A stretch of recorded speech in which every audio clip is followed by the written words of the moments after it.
DNA मित्रों, Trump अपने विरोधियों को अमेरिकी नीति का गुलाम बनाना चाहते हैं, तो अमेरिका से हजारों मील दूर अफगानिस्तान में इंसानों को गुलाम बनाने का नया कानून आया है। यानी तालिबान अपने मुल्क में जिसे मर्जी उसे गुलाम घोषित कर सकता है और उसके बाद उस शख्स को गुलाम बनकर ही जीना होगा।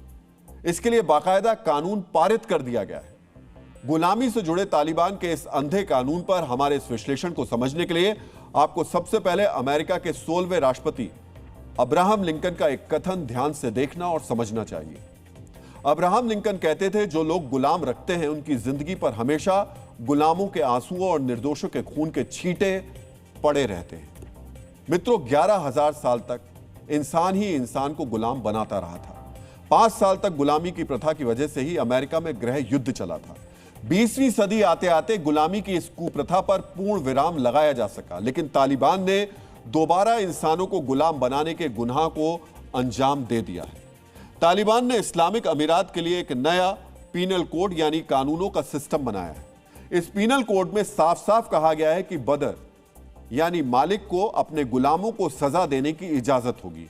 यानी मालिक जिस तरह चाहे उस तरीके से अपने गुलाम को सजा दे सकता है। तालिबान के पीनल कोड में यह भी लिखा है कि मालिक सजा का हकदार उसी हालत में होगा जब गुलाम की हड्डी टूट जाए या फिर उसकी चमड़ी यानी खाल शरीर से अलग हो जाए। गुलाम को अपने मालिक के खिलाफ कोर्ट में केस करने की भी इजाजत नहीं दी गई है।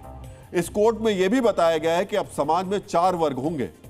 सबसे ऊपर मुल्ला यानी धार्मिक नेता को रखा गया है और गुलाम को सबसे नीचे के वर्ग में रखा गया है। मित्रों, अफगान तालिबान ने दोबारा सत्ता हासिल करते ही सबसे पहले लड़कियों से शिक्षा का अधिकार छीना था। तालिबान के इस फैसले के खिलाफ दुनिया भर में आज भी आवाजें उठ रही हैं, लेकिन अब गुलाम प्रथा को इजाजत देकर तालिबान ने बता दिया है कि आधुनिक दुनिया के मानवाधिकारों का तालिबान की नजर में कोई वजूद नहीं रह गया। अगर अफगान समाज को देखा जाए तो ताकत के जोर पर कब्जाए गए लोगों या फिर बंधुआ मजदूरों को गुलाम बनाने का सिलसिला अब शुरू हो जाएगा। लेकिन एक और ऐसी वजह है जो तालिबान के इस नए कानून पर सवाल खड़े करती है। यह वजह है बच्चाबाजी और सवाल है, क्या इस पीनल कोड के जरिए तालिबान ने बच्चाबाजी को कानूनी मान्यता दे दी है? मित्रों, बच्चाबाजी एक ऐसी कुरीति है जो आज भी पाकिस्तान और अफगानिस्तान में जिंदा है। इतिहास के मुताबिक 10वीं सदी में अफगान समाज में बच्चाबाजी की शुरुआत हुई थी। इस कुरीति में गरीब परिवारों से छोटी उम्र के लड़कों को खरीदा या फिर छीन लिया जाता है। इन बच्चों की परवरिश एक लड़की की तरह की जाती है, यानी इन्हें लड़कियों जैसे कपड़े पहनाए जाते हैं। इन लड़कों को नाचना और गाना भी सिखाया जाता है। थोड़ा बड़े होने पर इन लड़कों का शारीरिक शोषण हो जाता है। 19वीं सदी से अफगानिस्तान और पाकिस्तान में बच्चाबाजी सामाजिक रसूख का प्रतीक बनी हुई है। इसी वजह से यह शक जाहिर किया जा रहा है, अब ऐसे पीड़ित लड़कों को गुलाम का नाम दे दिया जाएगा और बच्चाबाजी को कानूनी मान्यता मिल जाएगी। मित्रों, जब तालिबान की पहली सरकार गिर गई थी तब भी अफगानिस्तान में बच्चाबाजी नाम की इस कुप्रथा का चलन कम नहीं हुआ था। आज तो तालिबान के पास ज्यादा मजबूत सरकार है। इसी वजह से अफगान समाज में बच्चाबाजी को लेकर सवाल उठाए जा रहे हैं। सदियों तक गुलाम नाम की एक कुरीति दुनिया के अलग अलग हिस्सों में प्रचलित रही है।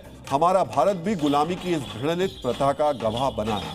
अब हम आपको भारत में गुलामी की प्रथा से जुड़ा एक अध्याय बताने जा रहे हैं। मित्रों, आमतौर पर हमारे इतिहास में मुगल बादशाह शाहजहां को ताजमहल बनाने और कलाकारों को प्रोत्साहन देने के लिए याद किया जाता है।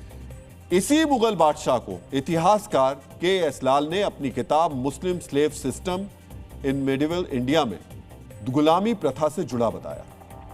अपनी किताब में लाल लिखते हैं, हुगली की लड़ाई के बाद शाहजहां की फौज ने 4000 पुर्तगालियों और उनके साथ काम करने वाले लोगों को कैद कर लिया था।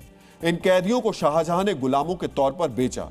किताब में यह भी लिखा है कि 100 हिंदू गुलामों को शाहजहां ने बतौर तोहफा बुखारा के सुल्तान को भेंट किया था। मित्रों, इतिहास में जो कुछ हुआ उसे बदला नहीं जा सकता, लेकिन जो तालिबान कर रहा है वो पहले से तबाह हो चुके अफगानिस्तान के भविष्य को पूरी तरह बर्बाद कर सकता है।